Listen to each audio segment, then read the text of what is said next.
Hello, I'm AJ Janavel, and this is Longer Looks, a podcast where we dig deeper into the stories that you see on the news every day and provide a little bit more information that you might not be able to see in the minute to 2 minutes that are on your television screen. Today's story is wild. It is something that you'll hear and it just sounds unbelievable.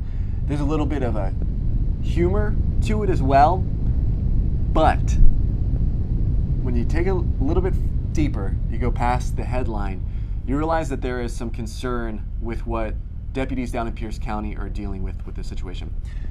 Let me break it down really quick. I reached out to Pierce County Sheriff's officials to see if there was anything that had happened that was noteworthy. I was told that deputies down in Roy, Washington area, the more kind of rural part of Pierce County, had made an arrest on Saturday, and the deputy used a lasso to rope in this suspect. Again, that's kind of the humor element. You know, you hear this and you think of things probably like a Western. But there's a serious nature to this story. Investigators got the call because a man was threatening his family with a chainsaw. Today, I was able to get body camera footage from the Pierce County Sheriff's Office. And what I'm going to go through with this episode is break down that video with a little bit more detail than I was able to do on television and kind of dig into what Deputy Carly Capetto with the Pierce County Sheriff's Office told me is the concern they're dealing with. So the first thing I want to look at is, imagine this, you're a Pierce County Sheriff's deputy, you get a call that there's a man with a chainsaw threatening his family. This is deputies arriving first on scene to that call. Put your chainsaw down so we put that down. Put it down. Put it down. Okay, put it down, please. What? There's not enough people next door. Well, okay, let's talk about it, but I can't talk to you when you have a chainsaw. So quick clip there. Deputies arriving on scene. They're seeing this man, a 32-year-old man with a chainsaw in his hand. They're trying to negotiate. They're trying to work through the situation. I was told by investigators about 40 minutes on scene of negotiations with this suspect, this person with the chainsaw. Now, as I mentioned, they used a lasso in this situation to finally get this guy into custody. But there were other things that were considered, namely these less than lethal or non-lethal beanbag 40 millimeter rounds that are used in a shotgun. So I want to focus on this because the lasso was used to make this arrest. That is what everyone will focus on. But I think what's important is to realize that there were other situations that could have happened in this set of circumstances. And just because the deputy was able to use a lasso, things could have turned out differently. So again, you're looking at the body camera footage. This is a deputy arriving on scene with the less than lethal, non-lethal tools that they have in their tool belt that could have been used in this situation.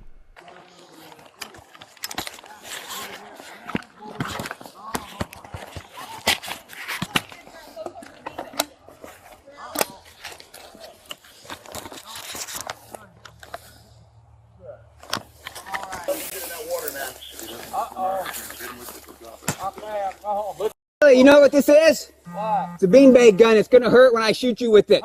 Get out of the water now or I'm going to shoot you with it and it's going to hurt very bad. So in that video, you see the deputy loading that shotgun with that beanbag round. And then you hear the deputy speaking to this suspect while they're in the water, trying to explain to them the situation. Now here's what's interesting. You're going to look at a quick clip of the deputy who uses the lasso. And it is not something that every single deputy has at their disposal. I want you to kind of take a look at this clip and see how it works out as this deputy is in the back of their vehicle. And what I was told by investigators is, you know, again, this isn't something that every deputy has. So watch as you're seeing from the point of view of the deputy who will eventually get this suspect into custody using a lasso. This is their point of view as they make that decision to, let me grab my rope too out of the back of my car. Oh, you didn't.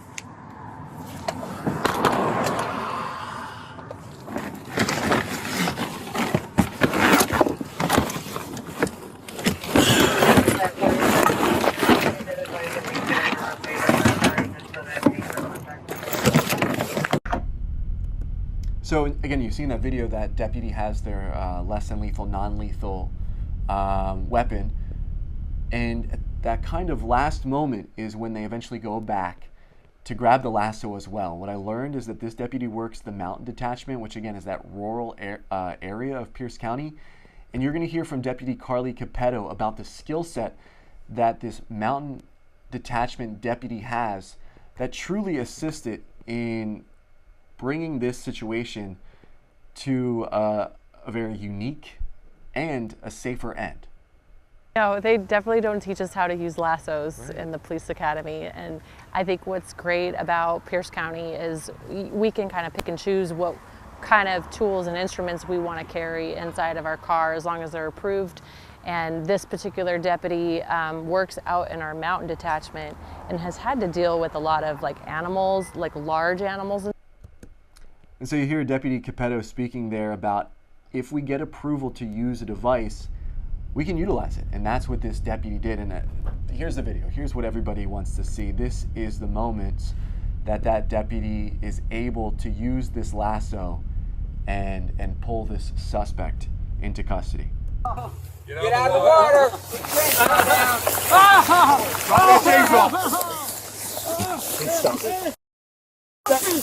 Get up! Drop that chainsaw. Okay. Help. You got that one. You got it. Ow! All right, relax. Okay. Relax. You good? You okay? Right. You done? Yeah. All right. Stand up. Give me that hand.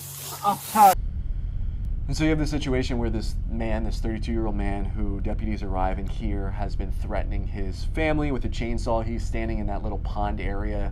Deputies around, he won't drop the chainsaw, and you see it through yourself that this deputy is able to use the lasso. He throws it around the suspect and is able to get his arms bound as well, preventing him from throwing the rope off, which investigators tell me he had done a few times before that last attempt where there was that connection. Now here's the situation. You see this video, it's unique. It's again, as I mentioned, a little bit humorous. But the problem here is there's a need for help. Pierce County Sheriff's officials telling me that this person going through some sort of mental health crisis. It's his family that he was threatening. His family wants to get him assistance. Deputies are able to make this arrest, but that is only a very temporary fix to where deputies say they won't get enough help that they truly need, maybe a few days in some sort of hospital situation. But that's not enough. And so afterwards they'll be released back out. Here's Deputy Carly Capetto talking about the concerns with situations like this one and the countless other ones that deputies deal with regularly. But a lot of these families, their child will go to the hospital and receive a day or two of services and be released back. There's not a long-term solution for some of these people that are suffering from significant mental health illnesses. And a lot of these mental health illnesses only progress and get worse. And we need to come up with a solution as a society, or our response is going to be the continued response where we have to problem solve through these horrific situations and attempt to get everything under control in a safe manner just to have them come back and repeat.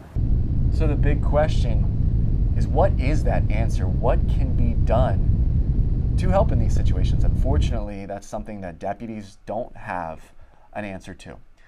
So in the interim right now, it will remain the same. As Deputy Carly Capetto says, we'll intervene, we'll do what we can, but deputies know something more needs to be done, but what that is exactly is an unknown.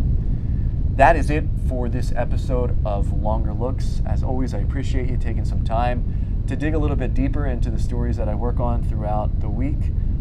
We will have more episodes to come. Thank you again.